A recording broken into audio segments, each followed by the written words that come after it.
नमस्कार शेतकरी मित्रांनो, जय श्री महाकाल। आज आपण सौरभ बोळके यांच्या प्लॉटवर आलेलो आहे। पावसाचं पण आगमन झालेलं आहे।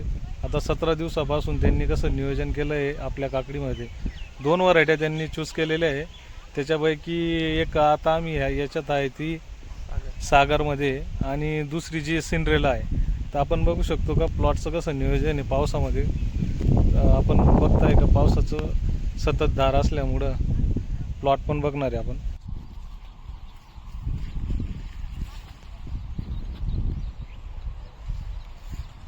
नाव सौरभ बोळके, राहणार ढाकंबे।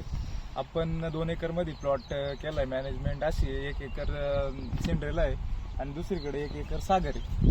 तर डोस रानडीचा डोस वापरेले, तर त्याच्यामध्ये प्रोम टाकेले, त्याच्यानंतर बोरॅकॉल आणि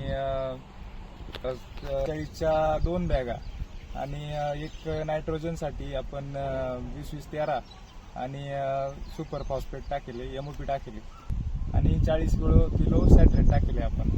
आणि स्प्रेचं जर बोलायचं ठरलं तर मायक्रोटनचा स्प्रे आपण 12व्या दिवशी रिपीट करतो।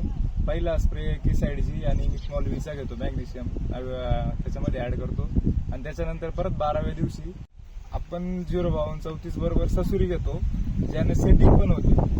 आणि दुसरी गोष्ट म्हणजे परत एक वेगळा स्प्रे रिपीट करतो आपण, त्यामध्ये मिथमॉल 32 आणि मिथमॉल व्ही घेतो किंवा त्याच्यात पोटॅशियम सॉनेट ऍड करतो, नाही तर मॅग्नेशियम ऍड करतो। अशा पद्धतीने आपण बघू शकता का हा जो आहे हा प्लॉट इकडचा सिंड्रेलाचा आहे आणि त्याच्याच बाजूला आपण बघू शकता का हा सागरचा आहे। ही सागर व्हरायटी आहे।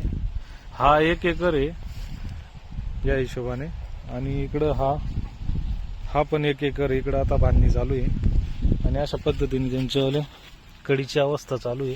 इथं आता मिथनॉल 32 मिथमॉल व्ही सोनेटचा स्प्रे आपण टाकणार आहे आणि खालून आपण एक ऍप्लिकेशन घेणार आहे। पहिले आज त्यांचावाला पाऊस झाला। सागर व्हरायटी इथं बी पद्धतीने लागवड केली आहे, रोप वाटिकेतून नाही घेतलेलं आहे। खूप असं सुंदर असं जर्मिनेशन झालेलं होतं त्यांच्यावालं। आपण बघू शकता का दिशा वगैरे एवढ्या व्यवस्थित बांधणी करून पण सोटमूड वगैरे व्यवस्थित दिसते।